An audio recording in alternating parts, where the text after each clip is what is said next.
부여의 부소산 기슭엔 궁녀사란 작은 사당이 있다. 이곳 사람들은 매년 이 사당에서 제를 올린다.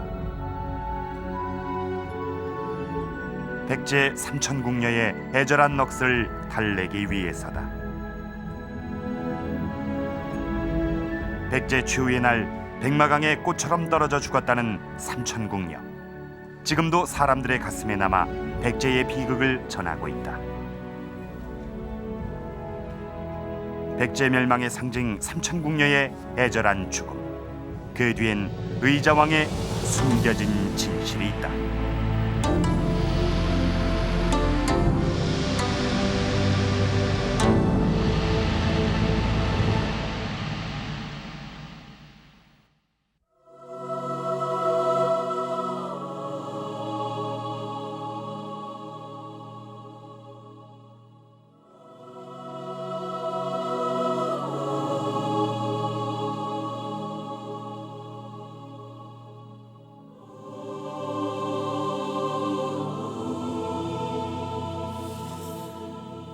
삼천궁녀 이야기 다들 들어보셨죠? 낙화암에서 3천이나 되는 궁녀들이 꽃잎처럼 떨어져 죽었다는 것은 1000년이 넘는 세월 동안 입에서 입으로 전해 내려오던 이야기인데요. 오늘은 그 이야기를 좀 해볼까 합니다. 어떻습니까? 삼천궁녀 하면 금방 떠오르는 인물이 있지 않습니까? 바로 의자왕입니다. 의자왕과 삼천궁녀는 백제 멸망의 상징입니다. 술과 향락으로 백제를 멸망으로 몰아간 장본인으로 널리 알려진 의자왕과 삼천궁녀. 과연 이 백제 멸망은 의자왕의 방탕함 때문일까요?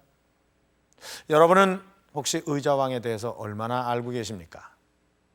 삼천궁녀를 거느렸던 방탕한 왕, 백제를 멸망으로 몰아간 왕, 그 외에도 의자왕에 대해서 혹시 더 아는 게 있으신가요? 역사 스페셜. 오늘 이 시간에는 이 삼천궁녀에 가려진 의자왕과 백제 멸망의 진실을 밝혀보려고 합니다. 자, 그럼 먼저 의자왕과 삼천궁녀를 만나러 가시죠.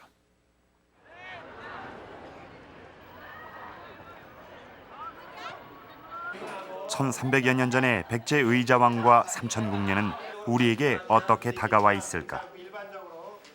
백제하면 생각나는 것을 갖다가 중학생들에게 백제하면 떠오르는 것 한 가지를 적게 해봤다. 700여 년 백제의 긴 역사. 수많은 사건과 인물 중 아이들은 무엇을 백제로 생각하고 있을까?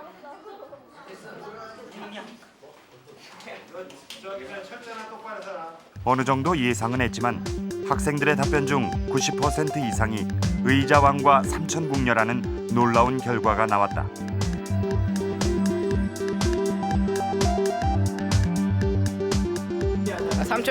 삼천 명이 다 떨어졌으니까 온조왕 때 아니 의자왕 때문에.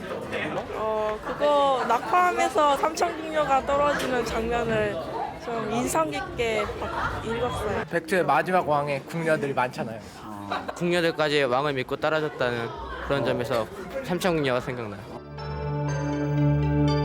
의자왕에 관한 이야기 중 대표적인 것은 삼천궁녀와 함께 술이다.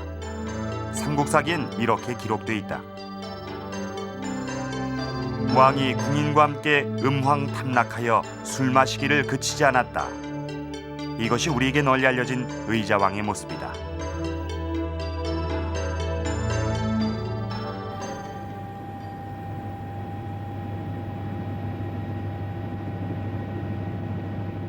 백제의 마지막 도읍지 사비는 지금의 충청남도 부여군이다.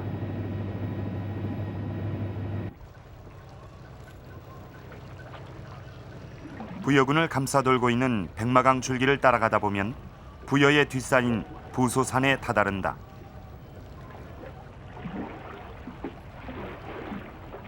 부소산의 북쪽 절벽이 바로 낙화암이다. 삼천궁녀의 전설이 남아있는 낙화암이 바로 이곳이다. 낙화암은 백마강으로 떨어지는 궁녀들이 마치 꽃이 떨어지는 것 같다고 해서 이름 지어졌다고 한다. 이곳에 서면 백마강이 수십 길 아래에 내려다 보인다.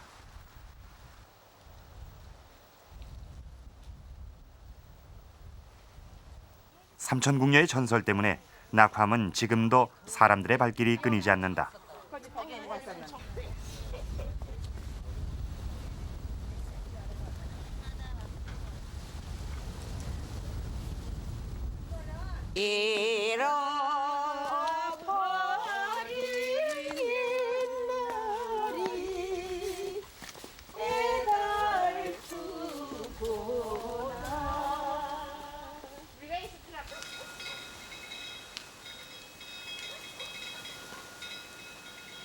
낙화암 절벽 아래에 있는 고란사. 삼천궁녀를 기리기 위해 고려시대에 지어진 절이다. 여기에 눈길을 끄는 벽화가 한 점 있다. 후세 누군가에 의해 그려진 이 벽화는 삼천궁녀의 전설을 사실적으로 전하고 있다. 나당연합군에 쫓겨 낙화암에서 최후를 맞는 궁녀들의 비극적인 모습이 잘 묘사돼 있다.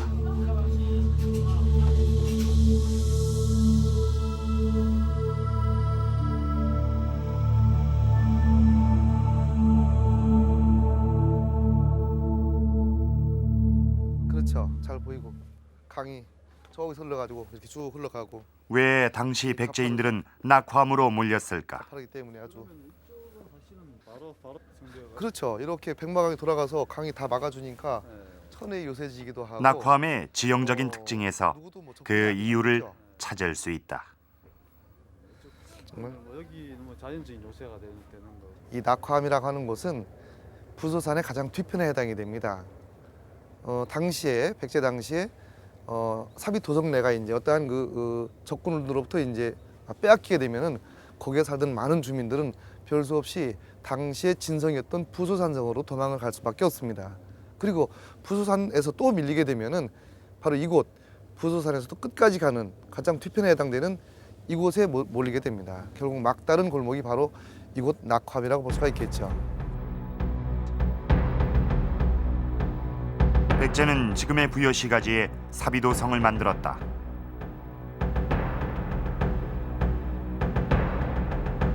그리고 왕성의 바로 뒤 사비도성의 최북단에 있는 부소산이 배후산성의 역할을 했다. 전쟁이 벌어지면 사비도성을 둘러싼 나성과 백마강이 제1방어선이 된다.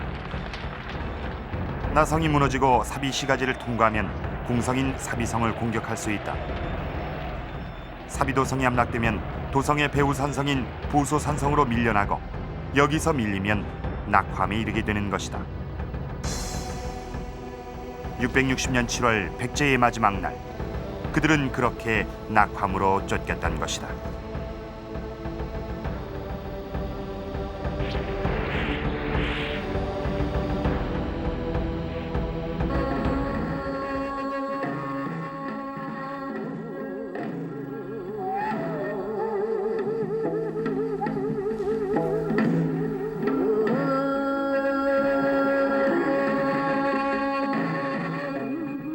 백제의 마지막 날 죽어간 수많은 백제 유민들. 그들의 애절한 죽음을 이곳 부여에서는 삼천궁녀제를 통해 기리고 있다.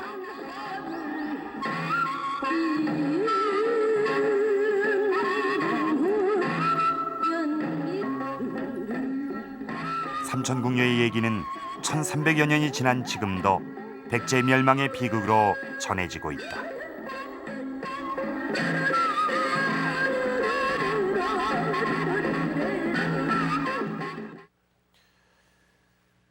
저 백마강 아래에는 수많은 죽음이 묻혀 있을 텐데 백마강은 아무 일도 없었다는 듯 참 무심히도 흐르고 있습니다.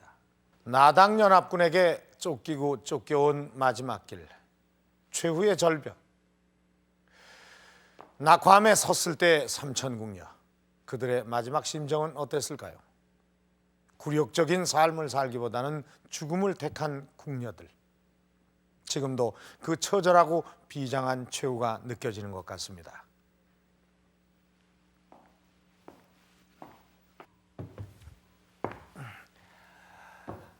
그런데 우리는 여기서 의자왕에 대해 다시 한번 짚고 넘어가야 할 것이 있습니다.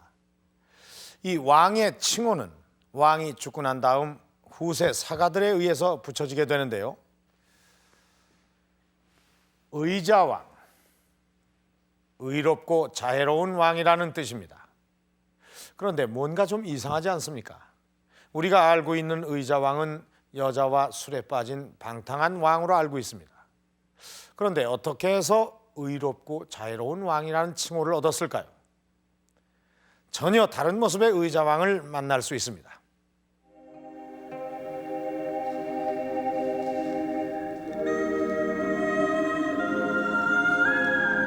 술과 여자에 빠져 방탕한 군주의 대명사로 기억되는 의자왕. 비운의 백제 마지막 왕 의자왕. 그는 과연 누구인가?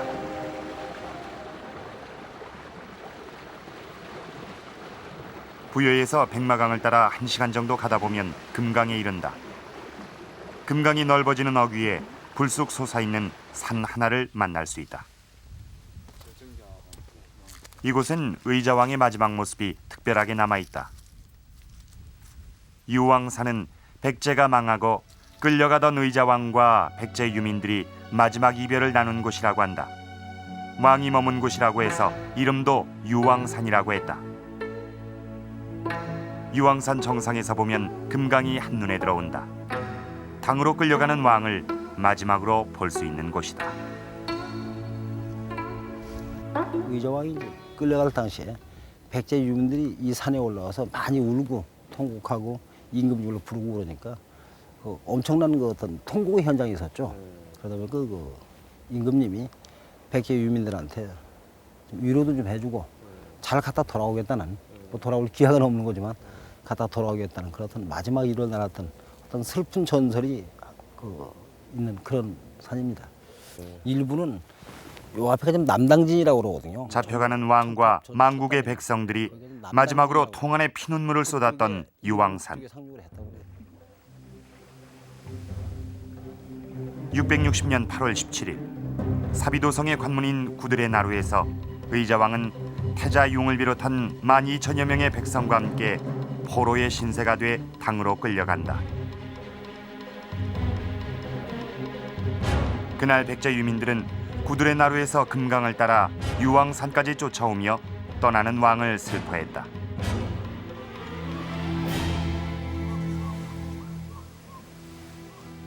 돌아오지 못할 길을 떠나는 왕에 대한 슬픔과 그리움은 유왕산의 전설 속에 쓸쓸히 전해진다.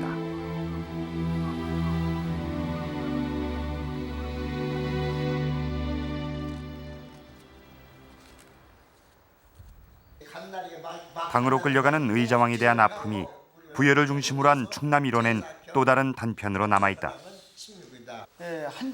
백제 노래로 구전되는 산유화가가 바로 그것이다. 뭐 추상제기라고도 볼까. 만날 뽕자 또다시 있네. 명년 8월 16일에 악수논정 다시 하세요. 이런 그 소리의 가사가 있는 걸로 봐서 옛날 그 의자왕이나 아니면 그때 그 돌아가신 그분들을 그리워하며 농민들이 이렇게 지어서 부르던 그런 소리로 알고 있습니다.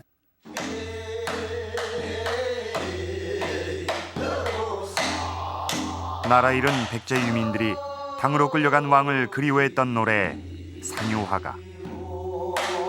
산유화야 산유화야 기포의 담당사는 어찌 그리 우정든가. 술과 여자에 빠져 나라를 잃은 의자왕, 그리고 그런 왕을 그리워하는 백제의 유민들. 과연 의자왕은 어떤 왕일까? 이곳엔 대왕릉으로 불리는 거대한 능이 있다. 의자왕의 아버지인 무왕의 묘다. 그리고 대왕릉 곁엔 또 다른 무덤이 있다. 무왕의 왕비인 선화공주의 능이라고 한다. 고대사의 극적인 로맨스 서동요로 유명한 백제 무왕과 선화공주의 아들이 바로 의자왕인 셈이다.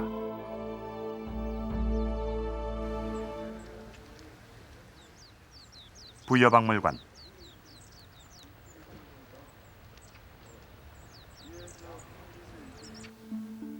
백제 문자 유물이 전시 중이다.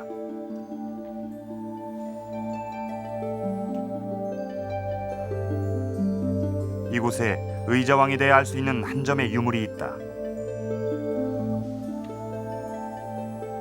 의자왕의 아들 태자융의 묘지석이다.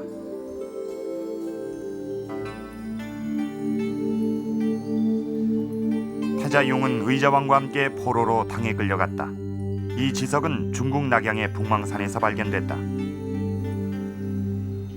이 묘지석에서는 태자융의 연대기와 성격을 기록하고 있는데 의자왕의 나이를 추정해 볼 수 있는 글귀가 있다.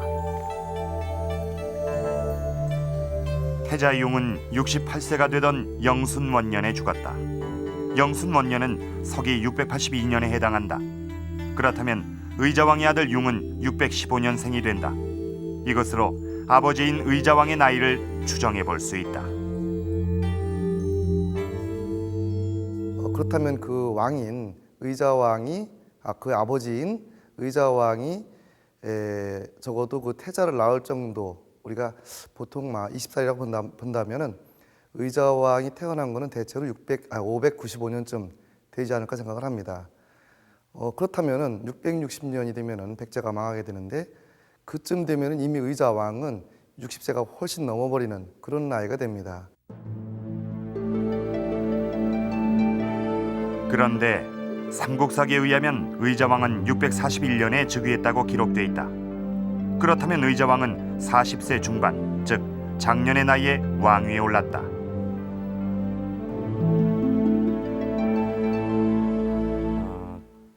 그 40세라고 그러면은 결국 뭐 불혹의 나이고 인생의 완숙기이기 때문에 의자왕이 지니고 있던 평소의 뭐 태자로서 준비기간에 거쳤던, 그러면서 몸소 쌓아왔던 여러 가지 정치 역량을 충분히 발휘할 수 있는 나이이기 때문에 상당히 자신이 정치를 적극적으로 펼칠 수 있을 걸로 그렇게 판단이 됩니다.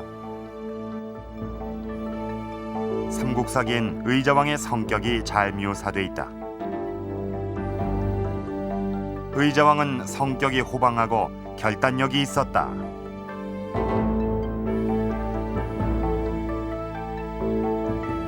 그리고 의자왕의 품성을 잘 알 수 있는 기록들이 이어진다. 우애와 효성이 깊은 품성과 활동적이고 통이 큰 성격의 모습이 바로 의자왕이다. 이와 같이 여러 가지 사실을 비춰볼 때 의자왕은 심성도 고닫고 과단성이 있는 그런 군주였습니다. 아울러서 효심도 깊었고 우애도 있고 정말 지혜로웠습니다. 태자 기간 10년을 거치면서 여러 가지 검증도 받아왔습니다. 정말 어느 왕 못지않은 그러한 군주였습니다. 그럼에도 불구하고 그런 의자왕이 부정적인 시각을 가지고 있다는 것은 뭔가 우리가 잘못하고 있는 것은 아닐까, 또 다른 의자왕의 실체가 있는 것은 아닐까, 우리는 이 부분에 대해서 주목할 필요가 있다고 생각을 합니다. 삼국사기엔 의자왕의 적극적인 통치 내용도 이어지고 있다.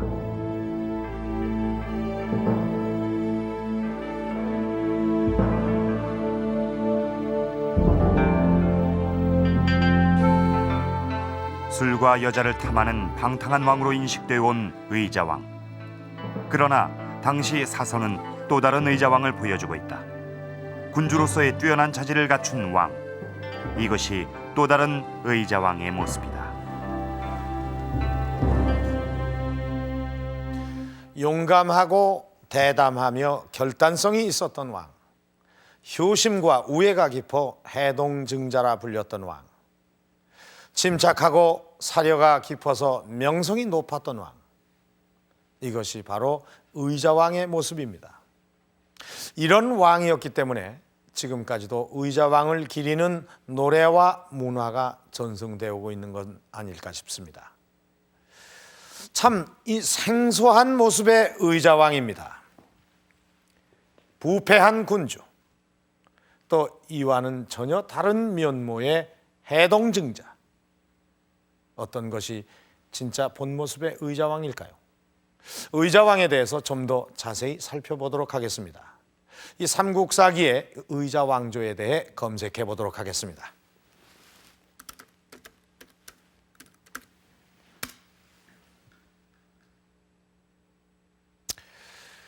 이 다른 왕들에 비해서 기록이 좀 많은 편입니다.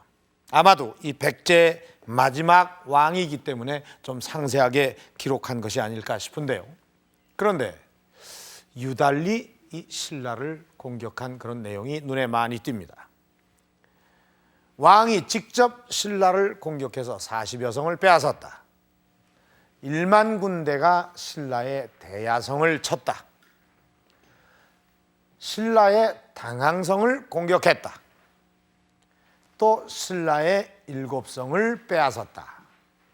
자, 의자왕 제위 20년 동안 신라를 공격한 것이 10차례나 됩니다. 그러니까 2년에 한 번꼴로 이 신라를 공격했다는 것인데 그야말로 전쟁의 연속이었다고 해도 과언이 아닙니다.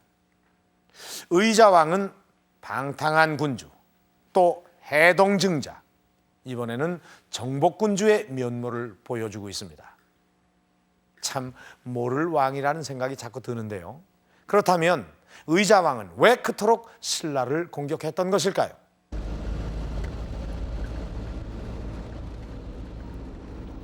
중남 부여에서 소백 산맥을 넘으면 합천이 나온다. 이곳에 의자왕 때의 격렬한 흔적이 남아있다. 바로 대야성이다. 지금의 합천에 있었던 대야성은 의자왕 당시에 신라가 차지하고 있었다.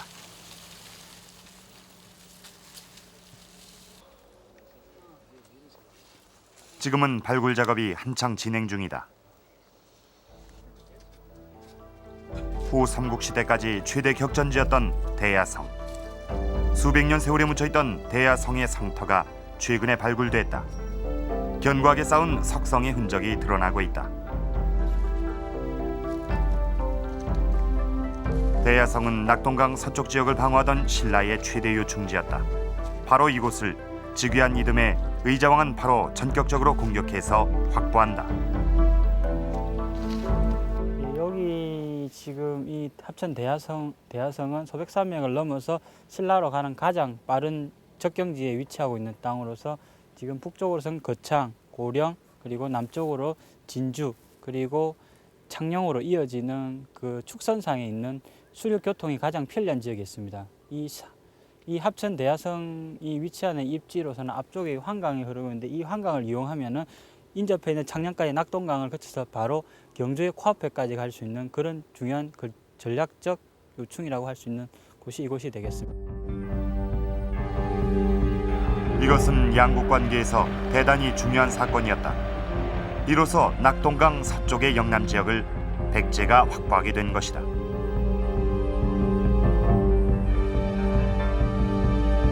대야성이 함락되었다라고 한다는 것은 신라의 입장으로서는 대단히 큰 손실이었다고 할 수가 있습니다. 즉 백제의 입장으로서는 거꾸로 신라의 수도인 경주를 위협할 수 있었다는 것이 되는 것이고, 신라의 입장으로서는 이제 백제군을 코앞에 두고 있다는 얘기가 되게 됩니다. 뿐만 아니라 그의 의자왕은 친히 군대를 이끌고 나아가 신라의 40여 성을 일거에 함락시켰다. 신라에 대한 백제의 총공세가 시작된 것이다.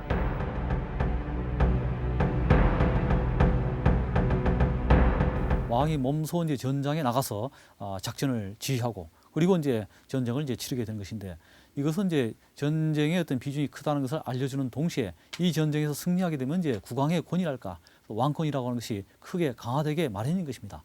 이러한 것을 노리고서 이제 의자왕은 몸소 대신라 전쟁에 친정을 단행했다라고 이제 볼 수가 있겠고요.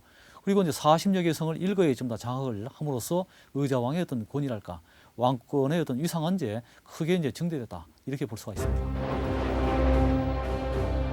의자왕은 집권 20년 동안 10여 차례 신라와 전쟁을 벌였다. 2년에 한 번꼴로 전쟁을 했다는 것이다. 의자왕의 끊임없는 신라 정벌 이면엔 백제의 오랜 아픔이 있다.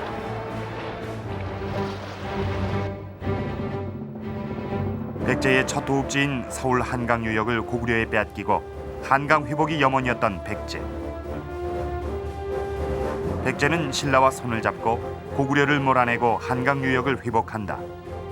그러나 곧바로 신라는 백제가 되찾은 한강 하류 지역을 급습한다. 이 한강 유역은 이제 백제의 발상지가 되겠습니다. 한성 백제가 이제 자리 잡고 있었던 곳이고요. 그리고 이제 76년 만에 백제는 나제 동맹을 적절하게 이용해서 성황대에 와가지고 한강 유역을 또 회복하기까지 했던 것입니다. 그런데 신라의 그 배신 행위로 인해서 이제 한강 유역을 상실하게 됐기 때문에 이곳을 회복해야 되겠다는 그런 열망과 이상, 이것이 이제 백제의 사람들은 이제 뜨겁게 가지고 있었고, 그 같은 염원을 이제 이루기 위해서 의자왕은 이 한강 유역 탈환에 대해서 이제 박차를 가하게 됐던 것입니다.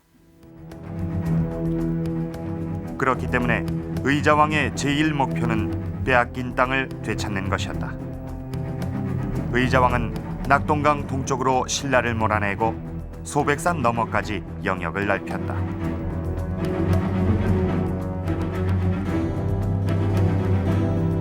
고대 국가에 있어서 이 전쟁이라는 것은 결국 왕의 통치 행위의 일환으로 볼 수 있을 것 같습니다.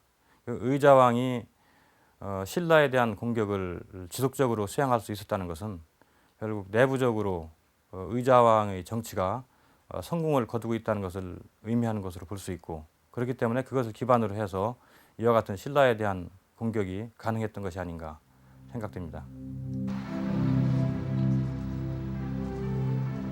끊임없는 정복 전쟁이 가능했던 배경엔 안정적인 국정 운영을 기반으로 한 강한 국력이 있었다.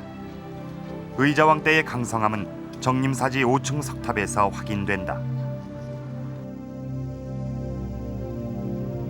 왕성의 중심 사찰인 정림사는 백제가 망할 때 불에 타 흔적도 없이 사라지고 지금은 석탑만 남았다. 백제의 영광을 자랑하던 정림사지 5층 석탑. 석탑엔 백제 멸망 때의 모습이 그대로 남아있다.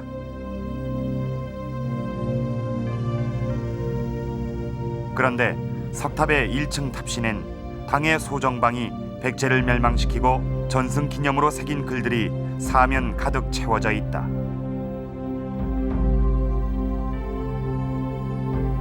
탑신 가장자리엔 대당 평 백제국비란 글이 선명하다.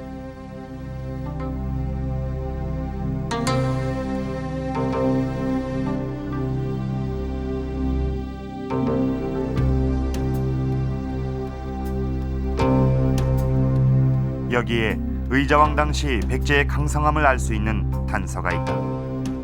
백제 멸망 당시의 고을수와 가구 인구수가 새겨져 있는데 당시 백제 인구는 620만 명이다. 당시의 생산력에 비교한다면 놀라운 수다. 상당히 많은 인구를 거느린 이제 사회였다는 것을 말해주고 있죠. 이것은 이제 백제의 멸망기의 기록이 됩니다. 그리고 이제 중국 기록에 보면 백제가 멸망할 때 인구가 76만 호라 되어 있습니다. 1호당 5명씩 잡는다면 한 400만 정도가 된 것이죠.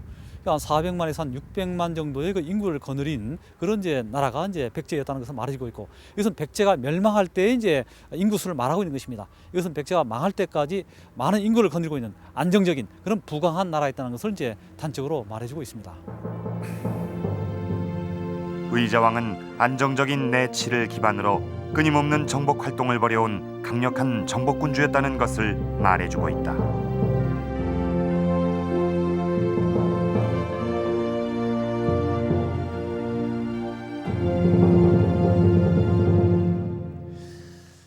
탑이 참 아름답습니다. 이 소박하고 우아한 모습의 이 정림사지 5층 석탑은 강성했던 이 백제의 기품을 잘 보여주고 있습니다. 백제가 멸망하던 의자왕 때도 백제는 강성한 나라였습니다. 의자왕 때 백제가 강성했다는 것은 당시 신라를 지배하고 있던 진덕여왕과 김유신의 대화에서도 잘 나타나고 있습니다. 당시의 경주로 잠시 가보겠습니다.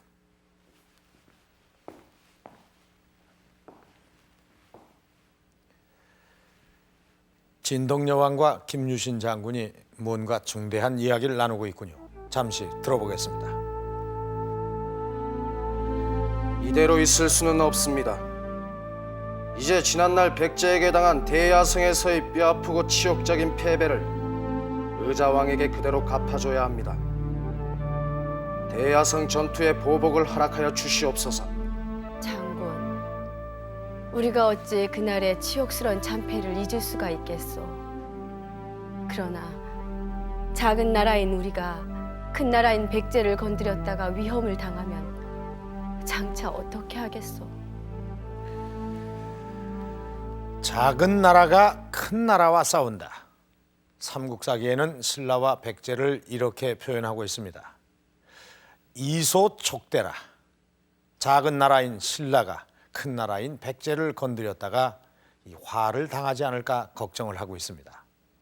의자왕 당시의 이 백제는 이렇게 신라가 감히 대적할 수 없을 만큼 강국이었습니다. 그런데 여기서 또 한 가지 짚어봐야 할 점이 있습니다. 시청자 여러분, 의자왕이 삼천궁녀와 술과 향락에 빠졌을 때 의자왕의 나이가 얼마나 됐는지 아십니까? 60이 넘었습니다.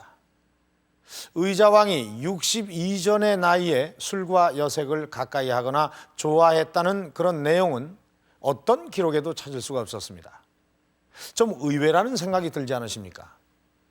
말년에 술과 여색에 빠졌다는 의자왕. 그 의자왕에게는 삼천궁녀에 가려진 진실이 숨겨져 있었습니다.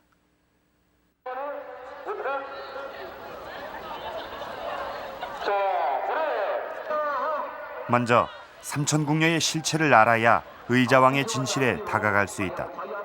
조회 시간 운동장을 꽉 채운 학생 수는 모두 600명.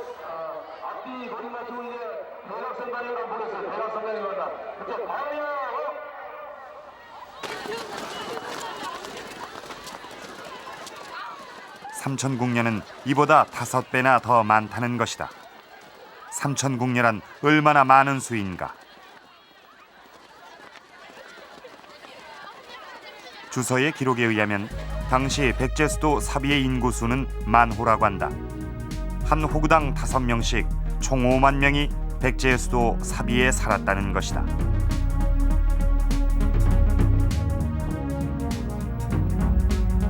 궁녀의 숫자를 한번 보자. 전체 인구 중 궁녀의 비율을 따져보자.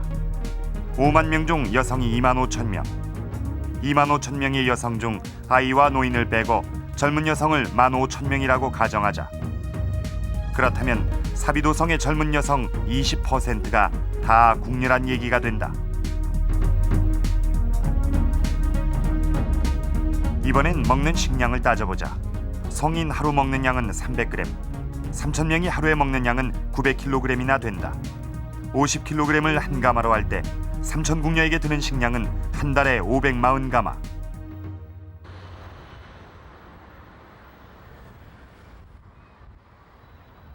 지금의 부여와 백제 사비도성 시대 때의 부여는 도시 규모로 볼 때 별 차이가 없다. 당시 궁궐의 정확한 규모는 알 수 없지만 확인되는 유적을 통해 대략 파악이 된다. 네, 이 언저리가 전부 다 왕궁에 생각을 하죠. 이렇게 여기 네. 앞으로 이렇게 해서 발굴 중인 백제 사비 시대의 왕궁터. 그렇다면 삼천궁녀도 이곳 어딘가에 거주했을 것이다. 그렇죠, 여기. 예. 중심 도시 이제 왕승에 그렇죠. 이곳에 삼천궁녀를 수용할 공간이 있을까? 뒤로 오면서 이쪽 위쪽으로. 도대체 삼천궁녀는 어디에 살았을까? 당시의 왕궁에 해당이 되는 그런 문제. 우리가 서 있는 이곳이 백제의 그 왕궁터라고 추정이 되고 있습니다. 물론 비단 이 면적뿐만 아니고 좀 더 넓은 면적에 해당이 되겠습니다만은 그렇다고 해서 3,000명이 머물 수 있는, 더군다나 궁녀만 3,000명이 머물 수 있는 그런 공간은 도저히 찾아볼 수가 없습니다. 쉽게 생각해도 현재 부여 시가지 인구 몽땅 합쳐봤자 27,000밖에 되지 않는데 어떻게 3,000명이 이곳에 머물 수가 있는지 도저히 이해가 되지가 않습니다. 추수들도 많이 있고 이 왕궁터에선 삼천궁녀를 수용할 만한 공간이 없다. 조선시대의 기록을 통해 삼천궁녀를 알아보자. 조선 영조 때 쓴 이익의 성호 사설에 당시 궁녀의 수는 684명이란 기록이 있다. 고종실록에도 궁녀의 수를 적어놓은 기록이 있다. 대전 및 각전궁의 궁녀는 다 합해서 480명. 이들 기록을 통해 조선시대 궁녀는 500명에서 600명에 이르렀음을 짐작할 수 있다. 역사적으로 볼 때 궁궐의 궁녀의 수는 시대가 흐를수록 증가 추세에 있다고 볼 수 있는데 조선왕조 제26대 고정임금 때 대체로 그때는 19세기 후반이라고 볼 수 있는데 별궁까지 합치면은 총합 약 600여 명 이상 정도가 이제 궁궐에 거주하고 있다고 확인될 수 있습니다. 그런 것에 비추어서 백제가 멸망할 때는 약 7세기 중엽인데 그때의 이제 관원의 숫자나 또 당시의 인구 그리고 농업 생산력 또 왕실의 규모에 비추어서 볼 때 3천 궁녀가 궁궐에 거주할 수 있다는 것은 불가능하지 않을까 그렇게 생각할 수 있습니다. 그렇다면 삼국사기에는 삼천궁녀를 어떻게 기록하고 있을까? 당시의 기록 속에서 삼천궁녀를 찾아보자.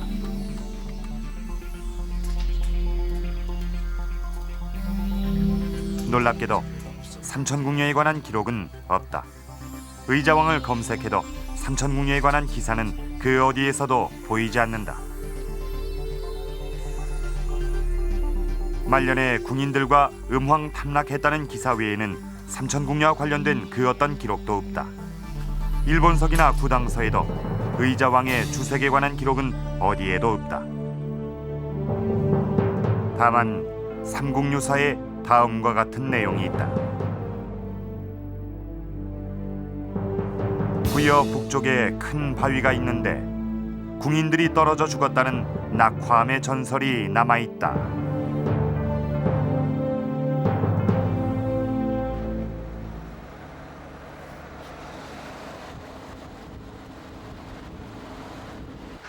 당시 기록에 전혀 없는 삼천궁녀가 어떻게 우리에게 전해지게 된 걸까? 삼천궁녀의 실체는 뭘까? 이곳엔 아주 귀한 조선시대 목판각이 전해져 오고 있다. 아니 이 양반이 만든 거예요. 조선 중기 최고 시인이자 문인이었던 민재인 선생의 문집 판각이다.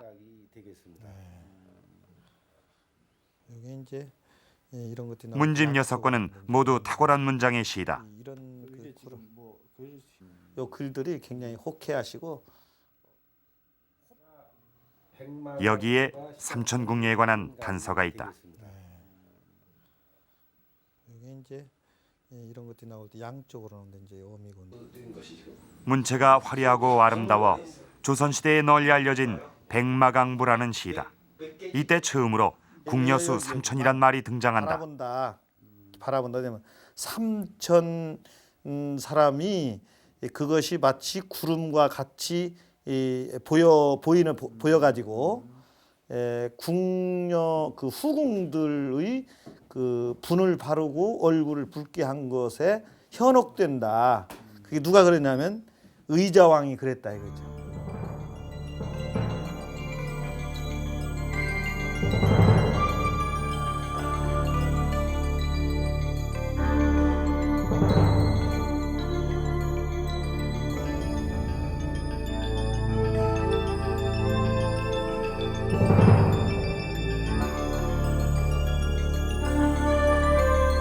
의자왕 하면 삼천궁녀인데 삼천이라고 하는 숫자는 조선 중기에 이제 제기된 건데요.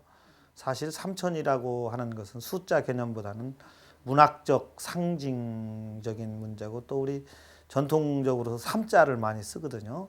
불교라든가 토착신앙 이런 데 쓰는 그런 그 우리 문화적 어떤 장치 내지는 상징으로 이해하는 게 좋겠고 의자왕의 후궁이라고 할 때 그 후궁도 결국은 여자라는 개념보다는 궁인들의 개념으로 이해하는 것이 좋을 것 같아요. 삼천궁녀는 문인들의 감성의 표현이며 만국의 비애를 담은 시어다. 조선시대 때 문인들에 의해 쓰여진 문학적 상징어로 등장한 말이 바로 삼천궁녀인 것이다.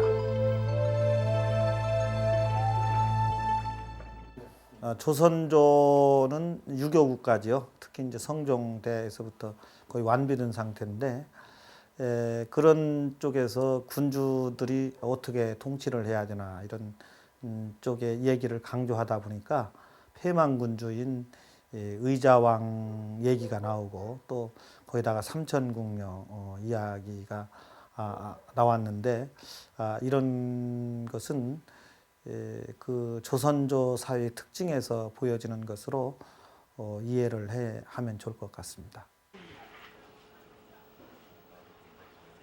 삼천궁녀가 마치 사실인 것처럼 받아들여진 결정적 계기는 바로 대중가요다.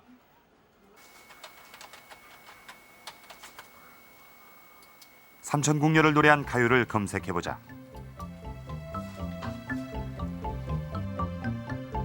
삼천궁녀 이야기를 노래하는 가요는 놀랍게도 수십 곡이나 된다.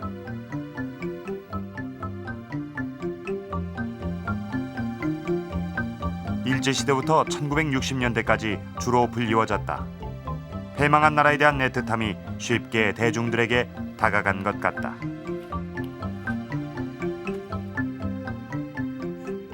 당대를 대표하던 유명 가수들은 누구나 삼천궁녀를 소재로 노래를 불렀다.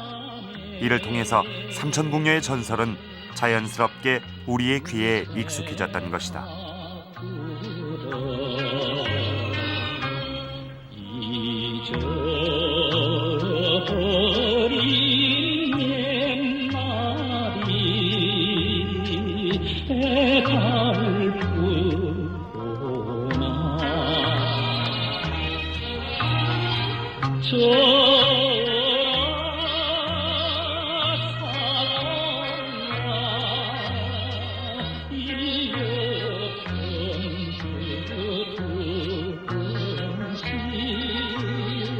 사람들은 어떤 딱딱한 역사책이나 뭐 또 역사물 영화보다도 그 짧은 노래를 통해서 본능적으로 어떤 역사를 사실은 인식하는 것을 사실은 좀 절개한다고 볼 수 있습니다. 또 역설적으로는 그런 어떤 역사 인식이 교묘하게 담겨질 때 그 노래는 생명력을 크게 가지게 됩니다.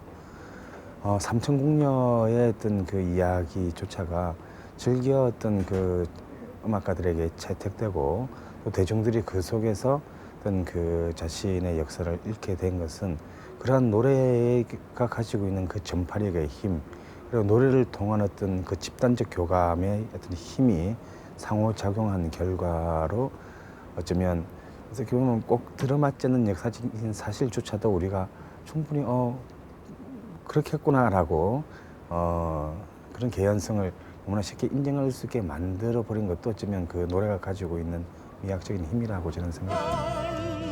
국어간장 찢어지는 백제금이 그리구나.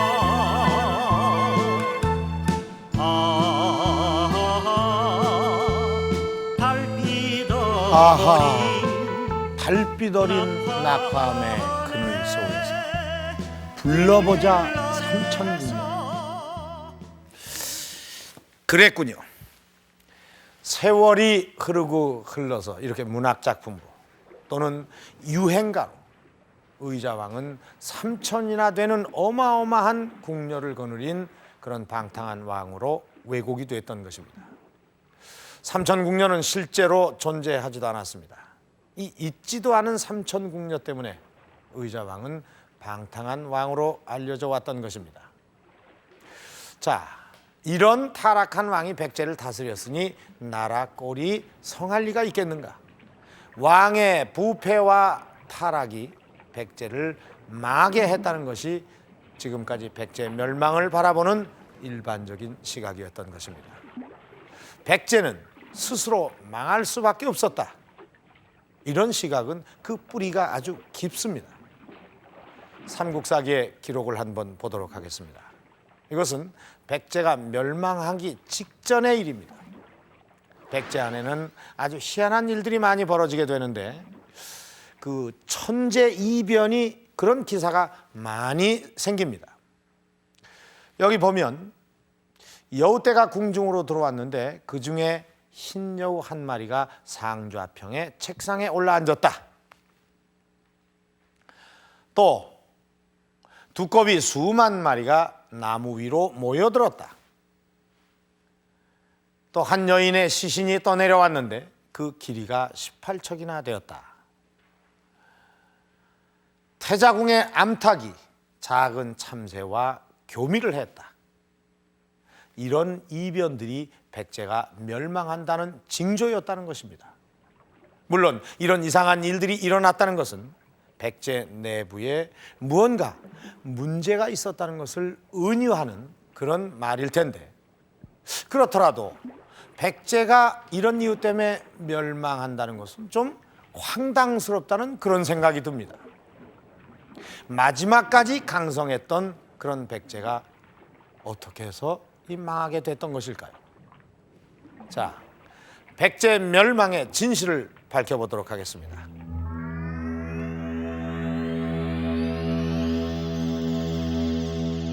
이곳엔 백제 멸망의 날을 엿볼 수 있는 유물이 있다. 백제 왕실의 상징 금동 대향로. 향로는 당시 백제 최고의 보물이었다. 백제 최고의 걸작인 이 향로의 발견을 통해 백제 추후의 날을 볼 수 있다.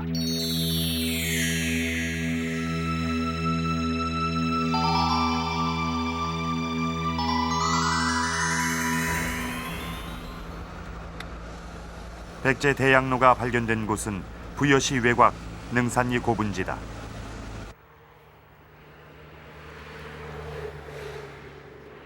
이곳은 백제 왕릉을 관리하던 왕실의 사찰이 있던 곳이다.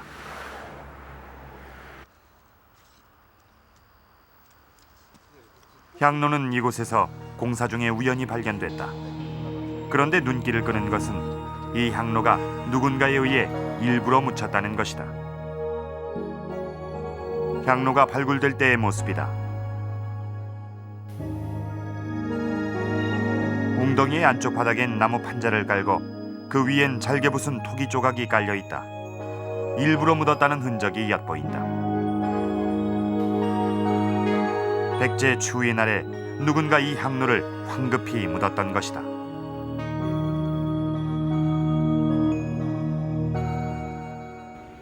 백제 금동 대향로는 왕실의 최고의 물건이 됩니다. 이런 최고의 물건이 누군가에 의해서 정말 땅속에 묻힌 채로 발견이 됐습니다.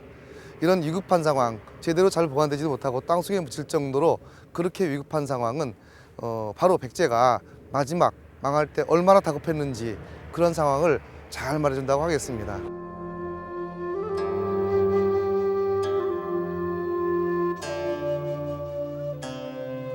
다급했던 백제 멸망의 긴박한 상황을 알려면 당시 국제 정세를 살펴봐야 한다.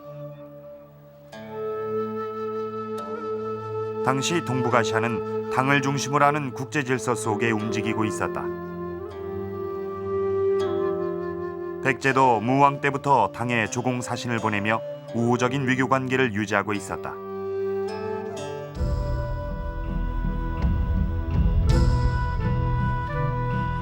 의자왕이 즉위했을 때 당태종은 책봉 교서를 보내 의자왕의 정통성을 인정했다.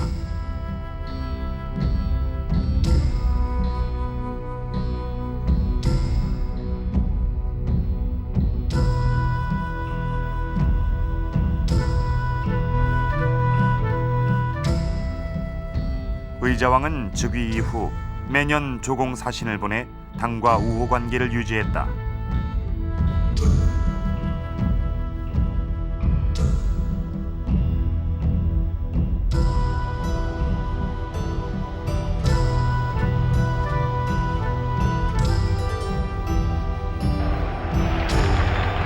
반면 신라에 대한 공격은 계속됐다. 백제의 지속적인 공격으로 궁지에 몰린 신라는 당과의 관계에 구분을 걸었다.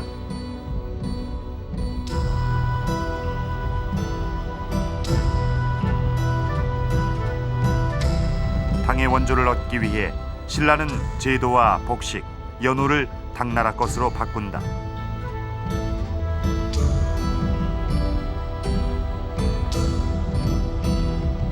당시 최고 통치자였던 진덕여왕이 직접 당을 찬양하는 시를 지어 바칠 정도로 신라는 당에 대한 4대 외교 정책을 전면에 내세운다.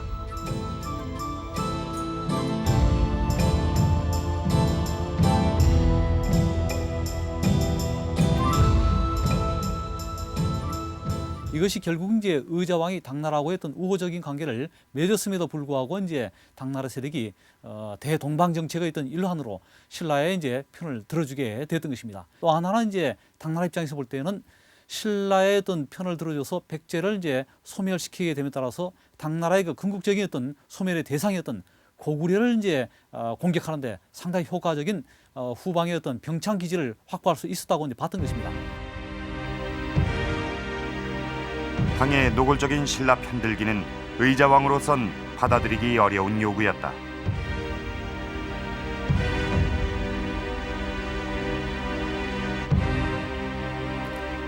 그동안 지속시켜왔던 신라로부터 빼앗긴 땅을 되찾는 작업을 계속 해나가느냐, 아니면은 중국 당나라의 요구를 받아들여서 신라로부터 이 실제회복이라는 과제를 포기하고 동북아 질서에 편입되느냐, 둘 중 하나를 선택할 수밖에 없었는데 결국 의장의 입장에서는 신라에게 빼앗긴 땅을 되찾는 문제가 더 중요한 것으로 받아들여졌기 때문에 결국 중국 중심의 질서로부터 벗어날 수밖에 없었던 것으로 판단이 됩니다. 결국 의자왕은 즉위 12년인 652년 당과의 관계를 청산하고 새로운 국제관계를 모색한다. 일본 왕실의 유물 창고인 정창원엔 9천여 점의 진귀한 유물들이 소장돼 있다. 여기에 의자왕의 외교 정책을 알게 하는 유물이 있다. 의자왕이 일본의 권력가에게 보냈다는 선물인데 매우 섬세하고 아름다운 문양들이 조각된 바둑알이다. 당시 일본은 백제와 고구려, 신라, 삼국 모두와 우호 관계를 맺고 있었다. 이러한 일본을 의자왕은 친백제 쪽으로 끌어들인다.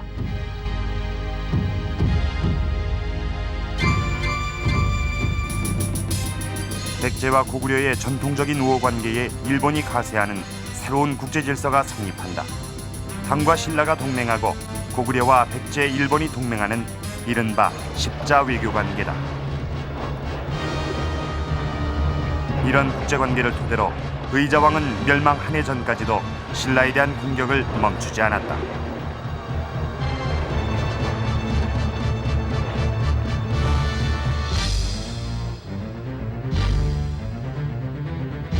중국의 뜻에 부합되지 않는 행위를 하고 있는 의자왕의 모습은 결국 중국 입장에서 볼 때는 국제적인 문제화로 비춰질 수밖에 없는 그런 상황이었던 것 같습니다.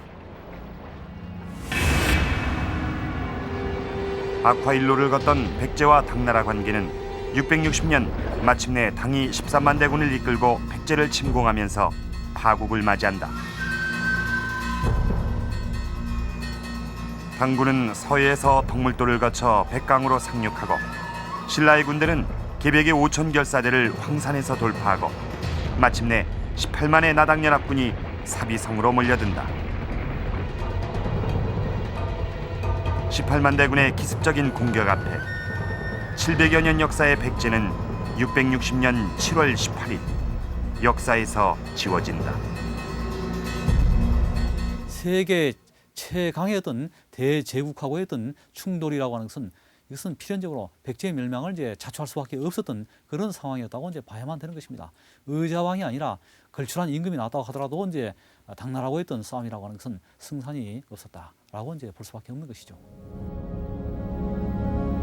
660년 8월 2일 사비성에선 백제의 항복의식이 치러진다.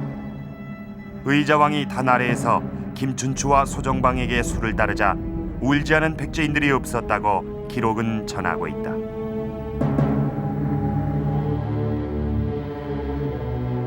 강성한 대백제를 이끌던 의자왕. 그는 포로로 당나라에 끌려간다.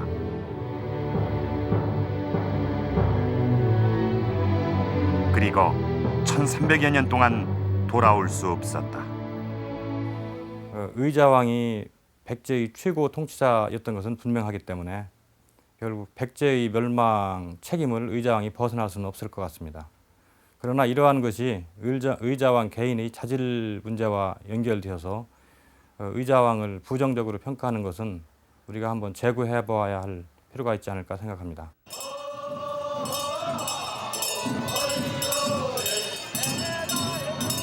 지난 2000년 부여에선 의미 있는 행사가 열렸다. 중국 낙양 북망산에 묻혀 있었던 의자왕의 넋을 모시는 영토 봉안식이 있었다.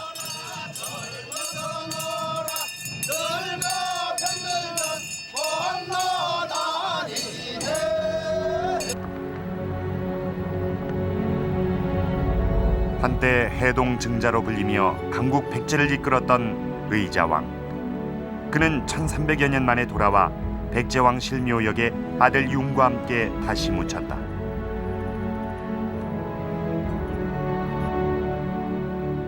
멀리 옛 백제의 도성을 바라보며 삼천궁녀에 가리워진 그의 진실을 말없이 전하고 있다.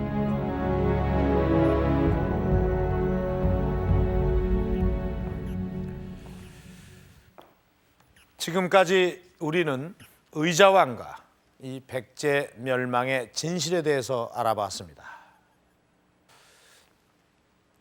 만주 부여에서 출발해서 한강에 뿌리를 내리고 국가의 터전을 잡은 백제. 700여 년의 오랜 역사와 아주 찬란한 문화를 꽃피웠던 강성했던 나라가 백제였습니다. 강대국인 당나라와 아슬아슬한 줄타기 외교를 벌였던 의자왕. 강대국가의 외교 정책이 얼마나 어려운 일인가를 실감할 수가 있습니다. 결국 당의 신리에 따른 선택에 의해 백제는 멸망했습니다. 나라를 잃은 군주의 책임. 결국 의자왕은 백제 멸망의 책임을 벗어날 수는 없습니다. 당이라는 거대한 외세의 침입을 막지 못했다는 것, 그것이 바로 군주로서 의자왕이 책임져야 할 부분입니다. 의자왕은 당의 공격으로 멸망하기 전까지 백제를 아주 강성한 나라로 이끌었던 왕이었습니다. 또 백성에게는 아주 자애로운 왕이었습니다. 이런 의자왕의 면모는 간데없이 실제로 존재하지도 않았던 삼천궁녀로 인해 방탕한 군주의 대명사로 의자왕은 낙인 찍혀 있었습니다. 마치 백제 멸망이 의자왕의 인간적인 결함 때문인 것처럼 폄하되어 있었던 것입니다. 이제 방탕한 군주라는 의자왕의 이 오명은 풀어야 할 때인 것 같습니다. 그리고 백제 멸망의 진실 또한 재조명되어야 할 것입니다.